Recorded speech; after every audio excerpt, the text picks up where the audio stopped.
मैं कि आपका होस्ट केतन शर्मा और आप देख रहे हैं विकास संवाद। आज हम बात करेंगे उन विकास कार्यों की जो आपके, मेरे और पूरी जनता के कार्यों को आसान बनाते हैं। तो सबसे पहले नमस्कार सर। धन्यवाद। मैं आपका इस पॉडकास्ट में हार्दिक स्वागत करता हूं। धन्यवाद केतन जी। सबसे पहले आपके दर्शकों को मेरा नमस्कार। तो सर, आज हम सबसे पहले आपसे जानना चाहेंगे कि आपका राजनीति में आने की प्रेरणा कहाँ से मिली और क्या इसके पीछे वजह थी, क्या कारण थे जो आप राजनीति में आए? राजनीति की राह कठिन जरूर है, लेकिन असंभव नहीं है। लेकिन हमारे क्षेत्र की जनता का जो स्नेह प्यार मुझे मिला है, उसने मेरा मार्ग प्रशस्त किया है, मुझे आगे बढ़ने की प्रेरणा है। तो सर, मैं आपके कार्यकाल में कुछ हुए कार्यों पे अगर मैं अपनी दृष्टि डालूं तो मैं अभी पिछले कुछ समय से आपके विधानसभा क्षेत्र में घूम रहा था, जहां मुझे एक चीज काफी सुनने को मिली। लोग काफी गौरव से और गर्व से उसको बताते हैं और आपके नाम के साथ उसे जोड़ा जाता है, और वो है मंगल तालाब। तो उसके सौंदर्यीकरण में आपने क्या किया, उसका इतिहास क्या था, उसके बारे में थोड़ा हमारे दर्शकों को बताइए। ये मंगल तालाब का इतिहास बहुत पुराना है। वो काजू के आकार का एक तालाब है और पहले उसको मिट्टू की गढ़ी कहते थे। उसके बाद जब अंग्रेज आए तो उसका नाम मैंगस टैंक पड़ गया। उसके बाद लोगों ने मंगल तालाब आज़ादी की बात करना शुरू किया, और जब महात्मा गांधी वहाँ आए तब से वो गांधी सरोवर के नाम से जाना जाता है। तो आज की तिथि में मंगल तालाब और गांधी सरोवर दोनों नाम से प्रचलित। और कई बार उसके विकास के काम हुए, बड़े उतार चढ़ाव उस तालाब ने देखे हैं। और जब मैं पथ निर्माण विभाग का मंत्री बना और उसके साथ मैं पर्यटन विभाग का मंत्री था, तो मेरे मन में आया कि साहब, ये हमारे विधानसभा क्षेत्र का हृदय स्थल है। अगर इसका विकास करेंगे तो शहर की खूबसूरती बढ़ेगी, लोगों के आने जाने का साधन उपलब्ध होगा, लोग मनोरंजन कर सकते हैं, मॉर्निंग वॉक कर सकते हैं। पहले भी मैंने कहा कई प्रकार की चीज़ें वहाँ उपलब्ध थी, लेकिन धीरे धीरे समाप्त होती गई, बिछड़ता चला गया। तो मैंने उसका फिर से निर्माण का निर्णय लिया और 2007-08 में मैंने एक प्रोजेक्ट बनाया। इस प्रोजेक्ट में मंगल तालाब और उसकी चारों ओर की संरचना को खड़ा किया। उसमें सामुदायिक भवन, open air theatre, outdoor game stadium, air condition auditorium, ये सब का निर्माण, जॉगिंग ट्रैक सब बनाया मैंने। लेकिन धीरे धीरे उसमें कहीं ना कहीं बिखराव दिखाई पड़ा। अभी फिर हमने ये विचार किया कि उस पूरे मंगल तालाब का संपूर्ण विकास करेंगे और उसके लिए बड़ी योजना बनाई हम। योजना आप एक तरह से कह सकते हैं कि मंगल तालाब फिर से एक बार अपने पुराने वैभव को प्राप्त करे, इसकी रचना हमने करी थी। तो सर, अभी अगर हम वर्तमान समय की बात करें तो अभी पीछे आपने जैसे बताया, बीते दिनों भी इसका एक सौंदर्यीकरण या एक पुनर्निर्माण आपने कराया था। तो अभी का अगर हम समय देखें तो अभी उस पर क्या क्या सुविधाएं हैं और क्या क्या चीजें हैं जो खराब हो चुकी हैं या जिनको सुधारने की जरूरत है?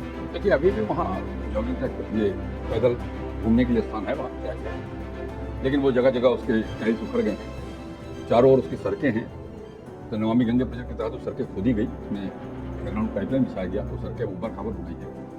घाट कहीं कहीं टूट गए हैं, रेलिंग कहीं कहीं टूट गई है, तो थोड़ा बिखरा बिखरा लगता है, उखड़ा उखड़ा लगता है। फिर से एक बार उसका निर्माण हो और बेहतर हो, उसका प्रयास हम करें।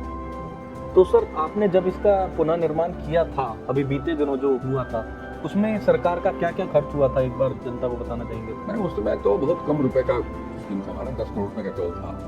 उसमें हमने रामदेव महतो समुदाय फंड बनाया, उसमें हमने शहीद घसीटा कहार के नाम पर ऑडिटोरियम बनाया, ओपन एयर थिएटर बनाया और घूमने लायक जगह बनाई, हमने सीढ़ियाँ बनाई, ये सब तो बनाया मैंने जी। तो आने वाले समय में जो अभी आपका प्रोजेक्ट अभी गवर्नमेंट ने चालू करा है, टेंडर जिसका हो गया है, वो उसमें अभी हम मंगल तालाब में क्या क्या बदलाव देखेंगे? देखिए, अब तो नए प्रोजेक्ट में पूरा उसका दृश्य बदलने वाला है, प्रदेश बदलने वाला है। कुल मिलाकर 24 करोड़ रुपए का प्रोजेक्ट है और इस प्रोजेक्ट में संपूर्ण मंगल तालाब नए स्वरूप में खड़ा है, जहाँ उसकी चारों तरफ की सड़कें तो बनेगी, साथ में फूड प्लाजा भी बनेगा, मार्केट एरिया भी बनेगा। उसमें आप समझ लीजिए कि उसमें म्यूजिकल फाउंटेन बनेगा, लेजर शो होगा। लेजर शो तो आज भी होता है, लेकिन वो थोड़ा कमजोर हो गया है। जॉगिंग ट्रैक बनेगा, वॉकिंग ट्रैक तो बनेगा ही बनेगा, पब्लिक टॉयलेट बनेंगे, पार्किंग एरिया का निर्माण कर रहे हैं उसमें, नौका विहार होगा उस तालाब में।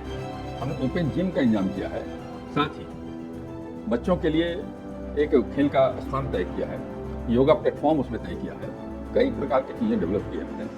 और साथ साथ उस प्रोजेक्ट के साथ साथ और बगल का एक स्थान हमारा है, ये पटना सिटी हाई स्कूल, उसका एक मैदान है, उसको भी इसके साथ डेवलप करना है। और उस हाई स्कूल में का जो खेल का मैदान है वो गड्ढा रहता है, उस गड्ढे को भरने का इंतजाम किया है, उसका लेवल ऊंचा करेंगे, बाउंड्री वाल करेंगे और उसकी चारों तरफ भी वॉकिंग के लिए एक स्थान तय किया हम लोगों ने। कुल मिलाकर आप कह सकते हैं कि वो संपूर्ण विकास, नए नए लाइट्स लगेंगे, अलग प्रकार का एक दृश्य दिखाई पड़ेगा मंगल तालाब। तो सर, ये मंगल तालाब पर इतना इन्वेस्ट करना, या मैं पूछूं कि मंगल तालाब के लिए इतना, इसके पीछे आपका लक्ष्य क्या है? बात है ना, हमारा शहर पुराना है, हमारे शहर में लोग मॉर्निंग वॉक की जगह कम है, तो ये मैंने कहा कि हमारा हृदय स्थल है। जी आप कह सकते हैं कि ऑक्सीजन यहाँ मिलता है। जी सर। यहाँ बड़े पैमाने पर हजारों लोग रोज आते हैं मॉर्निंग वॉक करने के लिए, इवनिंग वॉक करने के लिए। तो मैं चाहता था कि ऐसा एक स्थान विकसित हो जिसमें मॉर्निंग वॉक की सुविधा तो हुई हो, साथ ही लोग परिवार के साथ आ सकें और परिवार के साथ आकर के इंजॉय कर सकें।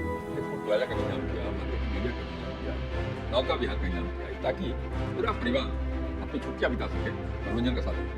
एक पिकनिक स्पॉट की तरह आप इसको एक उभारना चाहते हैं, एक जगह अपने विधानसभा क्षेत्र के लिए। आप कह सकते हैं पिकनिक स्पॉट के साथ साथ ये एक अलग प्रकार की चीज बना है। जैसे मैंने कहा कि जब हम लेजर शो कर रहे हैं जी तो हम हमारे मंगल तालाब के बगल में ही गुरु गोविंद सिंह महाराज का जन्म स्थान है। जी तो गुरु गोविंद सिंह महाराज के जीवन पर हम लेजर शो के माध्यम से प्रश्न करते हैं। आने वाले दिनों में हम बिहार के इतिहास के बारे में उसमें दिखाएंगे, पटना के इतिहास के बारे में दिखाएंगे।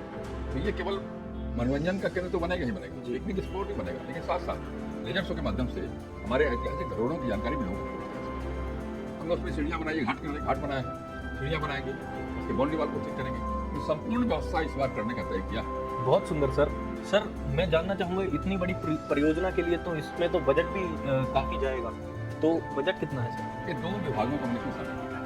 इसमें सड़क भी है और सौंदर्यीकरण भी है। तो पर्यटन विभाग के माध्यम से सौंदर्यीकरण का काम करेंगे और नगर विकास विभाग के सहयोग से हम उसकी सड़कों का निर्माण करेंगे, विशेष काम करेंगे। कुल मिलाकर 24 करोड़ का प्रोजेक्ट है। 14 करोड़ का पर्यटन विभाग लगाएगा और लगभग 10 करोड़ रुपया नगर विकास विभाग लगाएगा। बहुत बहुत धन्यवाद सर, जो आपने इतनी गहराई से हमें जानकारी दी, और हमें आप पे गर्व है कि आप जैसे नेता हमारा नेतृत्व करते हैं। और मैं तो कहना चाहूँगा पटना साहिब की जनता बहुत एक लकी है कि उन्हें आप जैसे विधायक या एक प्रतिनिधि मिले। ये धन्यवाद। लेकिन मैं अपनी जनता से एक बात जरूर आग्रह करना चाहता हूँ, सरकार या जनप्रतिनिधि विकास का काम तो कर ही सकता है, करता भी है, कर भी रहा है, लेकिन उसको मेंटेन रखना, जी उसकी खूबसूरती बनाए रखना, ये सबकी जिम्मेदारी है। मैं अपनी संपूर्ण जनता से अपील करता हूँ कि आप इसको एंजॉय करें और इसकी रक्षा का भी भार आपके जिम्मे है। आप इसको मेंटेन रखने में हमारी मदद करें ताकि हमारा शहर और सुंदर हो सके। धन्यवाद। बहुत बहुत धन्यवाद सर, आपसे बातचीत कर बहुत अच्छा लगा। और आपसे एक चीज सीखने को मिलती है, विकास करने की सिर्फ मंशा होनी चाहिए, बजट या कोई भी बाधा विकास करने को, किसी भी पार्टी को, किसी भी नेतृत्व को नहीं रोक सकती। बहुत बहुत धन्यवाद।